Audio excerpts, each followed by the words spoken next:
So, Arsenal lose to Bournemouth for the second time ever in history in what felt like no Saka, no attacker. No Odegaard, oh, it's bad. No Saliba, all the attacking players will be like, Arriba! That's what it felt like happened against Bournemouth at the Vitality Stadium. We're going to be delving into that, giving some post-match statistics, as well as previewing the Champions League game against Shakhtar Donetsk at the Emirates Stadium. As always, please press the subscribe button if you're new or yet to do so.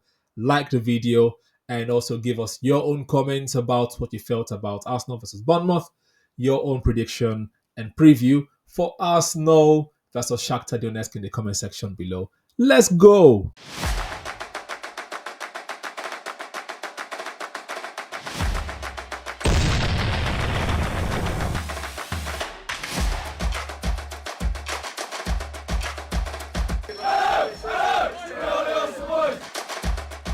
Yes, ladies and gentlemen, welcome to another episode of Daft. Hope you're having a beautiful and fantastic day because Arsenal did not have a fantastic evening against Bournemouth. It was a terrible day of football. It was a terrible game of football. If you think I'm joking, look at Mikel Arteta's reactions. Look at the players' reaction during and after the game.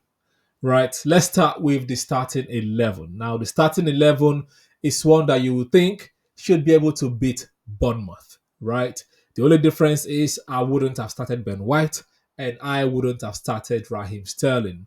I wouldn't have started Ben White because he's been injured for a while. Surely bringing him on the second half for like 10-15 minutes is better than starting him. But then you think again, there was no right back on the bench, so maybe it was a good call, but I would have started Lewis Skelly. That's what I said in my preview, but I'm not the manager. The manager's paid millions and millions of pounds. He's, he's done all of these things, so he has more impetus and more know-how, obviously, to run the team. Sterling as well, we'll come to that because I don't know what he contributed to the team. Anyway, the midfield trio of Rice, Partey, and Merino. Obviously, that would be our second best trio since Odegaard is injured. If Odegaard was there, then you probably say, okay, what most fans wanted to see was Rice, Partey, Rice, Merino, Odegaard. I would have said Partey, Merino, Odegaard, but that's what people want to see. So it was a good midfield trio. But when the game actually kicked off, you would have wondered what is happening. I think I made this comment on the first and second game of the season. We are playing right now like it's match week 37 and it's not even close. Our players are playing like they're tired. They're playing like, everything, trying to slow the game down and no urgency about our play and it show throughout the game. Like even after let's not even go into that yet. Let's not go there yet. Let's not go there yet. Let's not go there yet. Let me calm myself. Right. Really, reel up, reel up, reel up. Take it back. Starting 11, it is what it is, right? But then the game started. We're not playing very, very well. The first 20 minutes, I was wondering what's going on here. Like, there was no huffing. Usually we'll do huff and puff, pass and pass. Like, there was nothing. It seems like the team has just been assembled yesterday to play this game. Like, that's how it felt like. It felt like they have not done any training sessions together ever.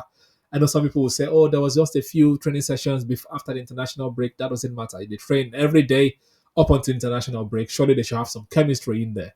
I don't know what Merino brought to the game. I don't know what Kivio brought to the game. I don't know what Raheem Sterling brought to the game. Thomas Partey seemed like he had some extra yard of pace. I was even joking with the person I was watching the game. If like maybe if we win this game, they might pull him aside to for a doping test because of how quick he felt that he was. Whether it was quick or the Bournemouth players were slow, who knows? But anyway, we didn't really do anything much, and the best chance of the game dropped to Merino in the first half, I think, where he scuffed the ball. It was meant to be a corner, but it was a goal kick.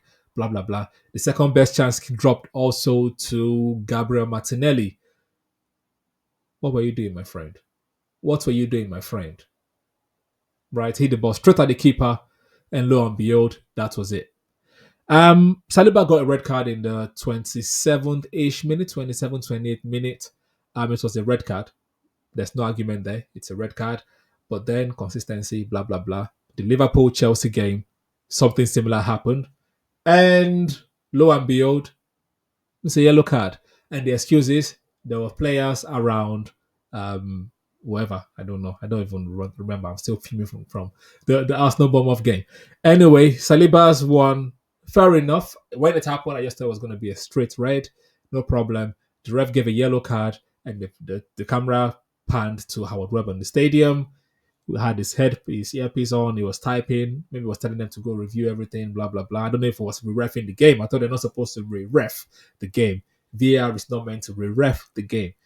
It doesn't matter. They came to the right decision. That's how VAR should work, right? That is how VAR should work. And also, if your boss is present, usually people try to go the extra mile to make sure they do a perfect job. So they felt like Jones, whatever his name was, I think it was Rob Jones, made a mistake by giving a yellow card and then they corrected it. Oh, VAR worked perfectly. I don't know about Liverpool Chelsea game. That's for them to argue. But even after the Saliba sending off, I still felt like we had some chances. We were still playing like, we were in control. First half dominated the game. The first 10 minutes ish of the second half, we were still in the game until Martinelli threw the ball away and they had a corner kick some minutes after and they scored. They Arsenal because we are good at defending set pieces, but that was some I don't know how to describe it, right? The word is coming to my head is I don't think I can say it. But that happened and it was a fantastic goal, well worked out set piece, well worked out corner kick, and they scored. David Raya was having a good game until Evan Nielsen happened again. Evan Nielsen happened to Saliba. Evan Nielsen happened to David Raya.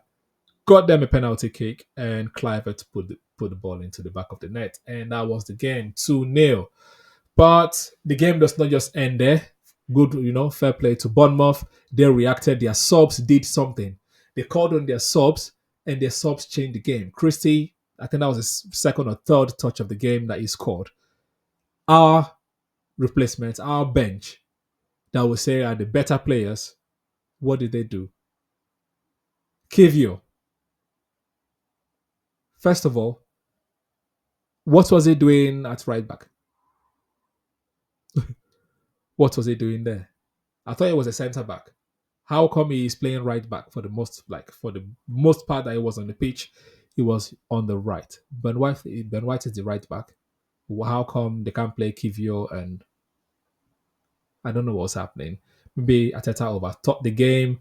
Maybe he was pissed off from Saliba and, things did not, I don't know. I don't understand. It was just terrible. It was a terrible day in the office, a bad day in the office. You win some, you lose some. But we've lost. City are yet to lose. As a matter of fact, they're still the only unbeaten team in the Premier League this season. Sterling, I don't know what he's doing here. I don't know what he's doing at the club.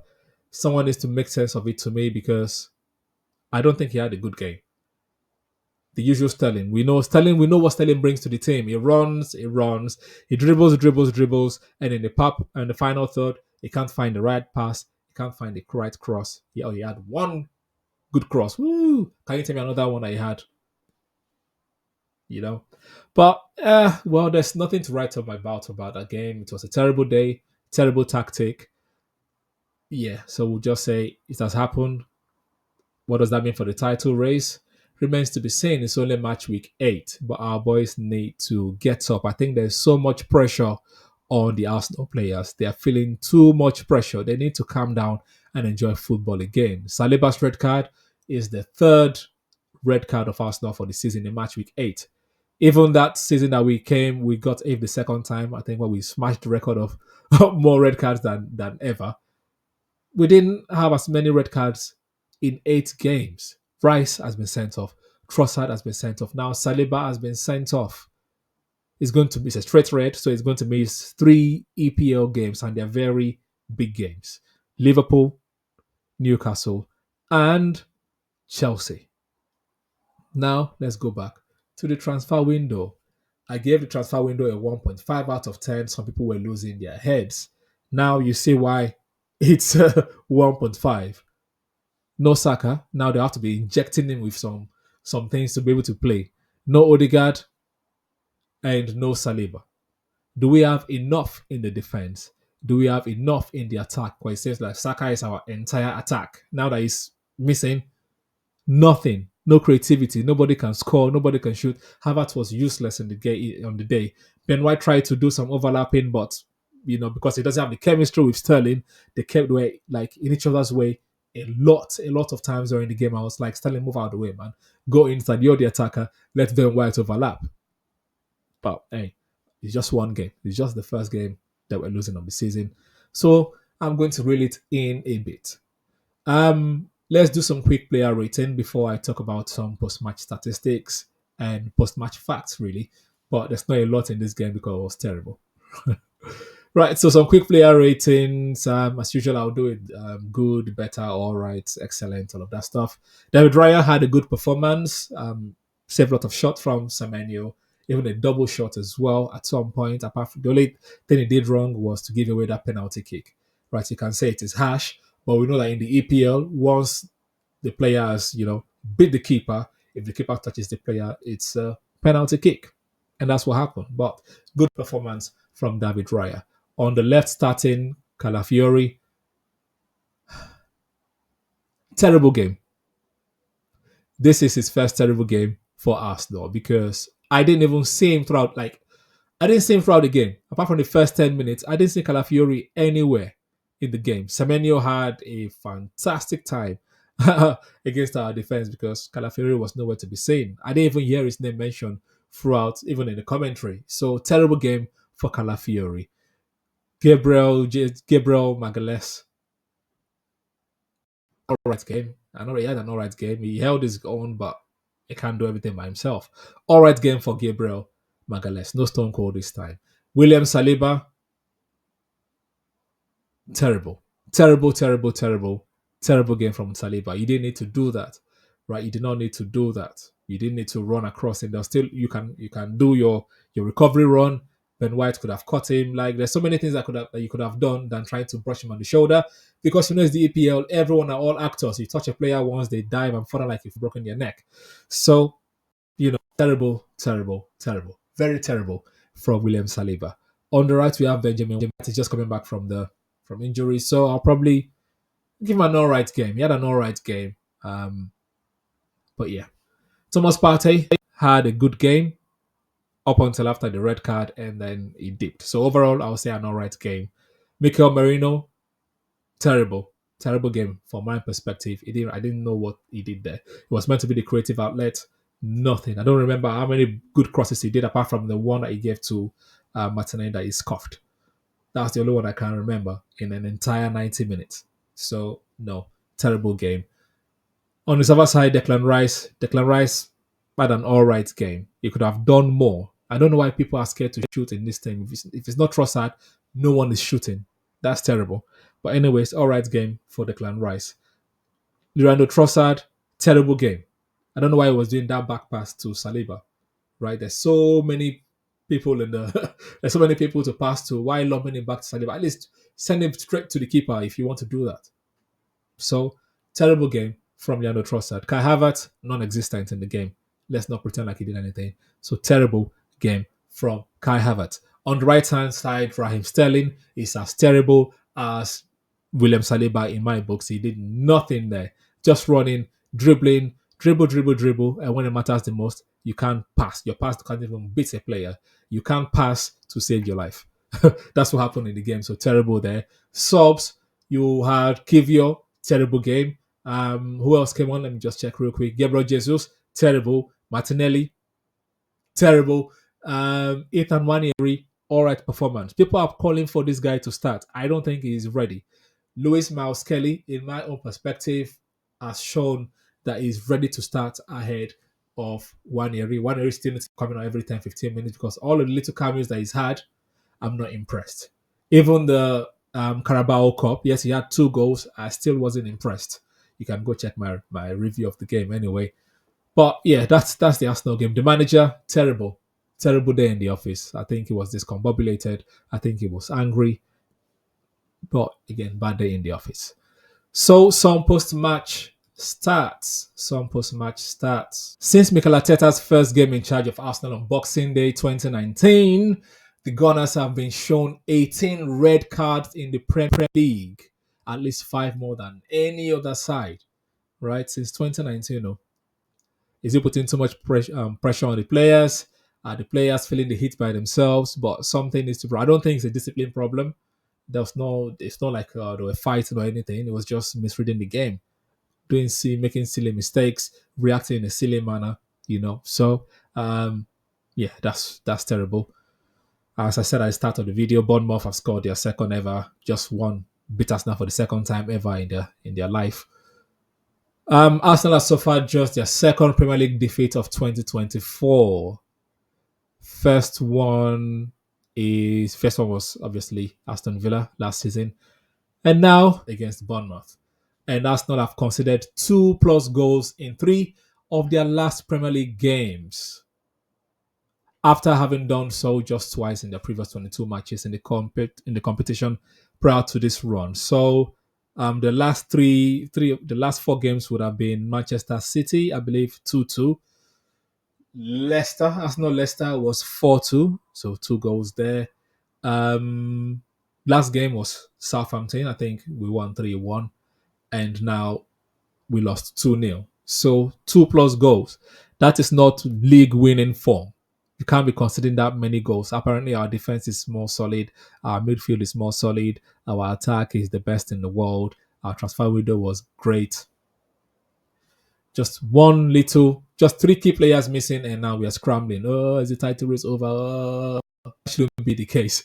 But anyways, let's move Bournemouth to the side and talk about the next game, which is the Champions League game against Shakhtar Donetsk. Shakhtar Donetsk. In the competition, we've only met them 4 times prior. We've only met them 4 times, winning and beating them twice and drawing twice. We played them in 2010-2011 season, long, long, long time ago. Match week 3, we beat them 5-1 at the Emirates, and they smashed us 2-1. Or they beat us 2-1. We smashed them 5-1. They beat us 2-1 at their ground. And in 2000-2001 season, we beat them 3-2 at the Emirates. They had a red card, and they smashed us 3-0 at their ground. So basically, it looks like we win at our ground, and they win away. And since we are at the Emirates, I'm guessing we should win, right? We should win, but not with this form, not with these players that have too much pressure on themselves. Hopefully, Saka is back. They give him every injection that he needs to come back. Hopefully, Timber is back as well. It's not a long-term injury, and then we can have some resemblance of the winning team or the good starting 11 that we've had so far this season. But you let me know what you think in the comment section below, whether I'm exaggerating, whether I'm just being too emotional, or you think I'm speaking some sense. Please let me know in the comment section below. And also, please press the like button as well to like the video, and subscribe to help us as well. Those two are very important: liking, subscribing. Very, very important things on a YouTube person's career. All right, so please help us to do that if you're enjoying the content so far. So until after the Shakhtar Donetsk game, where I'll be giving my own review of the game. Stay safe, stay curious. Check out Scatteryan podcast. Our latest episode is out as well, and use your brain. See you next time, people. This has been Daaaft. Thanks. Psst, psst. Oi, subscribe. Press subscribe. Thank you.